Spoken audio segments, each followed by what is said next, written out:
Hej, mit navn er Per Allerup, og jeg driver SEO Nord, som arbejder med online markedsføring, primært søgemaskineoptimering og Google AdWords.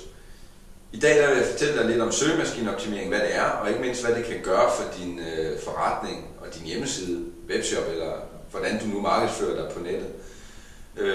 Jeg vil starte med et lille eksempel. Lad os forestille os, at vi er på tur ned i supermarkedet, og vi skal finde et eller andet, vi kan hygge os med. Det er fredag, og der må gerne komme lidt ekstra på bordet i aften. Så jeg går langs med kølemontren der og støder først ind i en kasse. Der står, at det er bare sådan en brun papkasse. Der står, at det er en vare. Og så står der, at den kan sørme spises. Nå, tænker jeg så. Det er jo godt nok, så er vi sådan lidt på vej, fordi at man hygger sig da vældig godt, når man spiser. Men det giver mig jo ikke rigtigt, altså det kan jo lige så godt være en eller anden sur gammel ost, der ligger i den der. Så jeg går lidt længere ned af kølemontren, så finder jeg en ny kasse. Der står så, at det er noget rejer. Så står der, at de er friske. Og så står der også, at de er så dejlige. Det kan jeg godt have min tvivl, om man må skrive på en kasse sådan i forhold til markedsføring og sådan noget, men det står der her, så den tager jeg under armen og går op og betaler for den, og det bliver sørme hyggeligt i aften.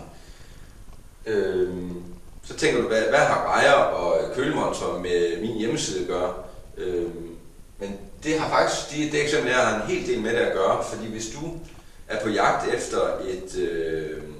lad os forestille os, du på udkig efter en sparkedragt eller en tjenesteydelse eller andet, og du bruger Google som oplagsværktøj, så vil du lave en søgning, og på den søgning, der vil du få en række resultater, som er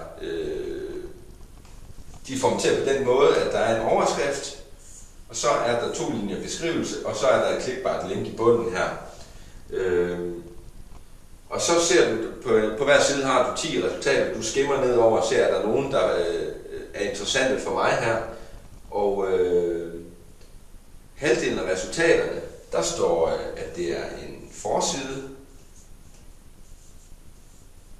Og så står der velkommen. Det er så den første linje. Og så står der klik her. Det kan man sige, det er jo så godt nok, det er en call to action, som en opfordring til at klikke, det kan være godt nok. Og så står der hernede, der står en eller anden intetsigende hjemmesideadresse.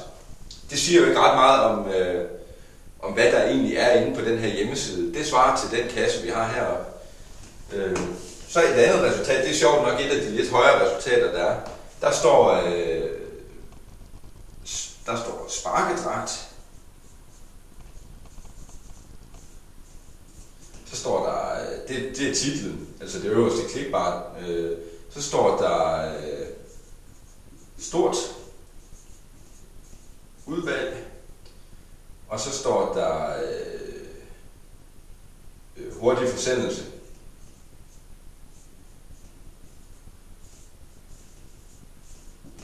Og så står der hernede sparkedragt.dk drenge. Det er det resultat, du vælger at klikke på. Og det her, det kan man direkte overføre til sin egen hjemmeside, og jeg vil faktisk give dig en lille øvelse, som du kan bruge allerede nu, for at se, om du kan lave en forbedring. Gå ind på Google, i søgefeltet, der skriver du site, så skriver du kolon, og så skriver du din hjemmeside, og i mit tilfælde, der er det SEO Nord.dk. Så får du en liste med alle de resultater, eller med alle de sider, som er på din hjemmeside. Og så kan du kigge efter, om de titler og beskrivelser, de egentlig fortæller, hvad der er på siderne, eller om der bare står SEO Nord.dk hele vejen ned, uden at fortælle, hvad du egentlig får på hjemmesiden. God fornøjelse med det.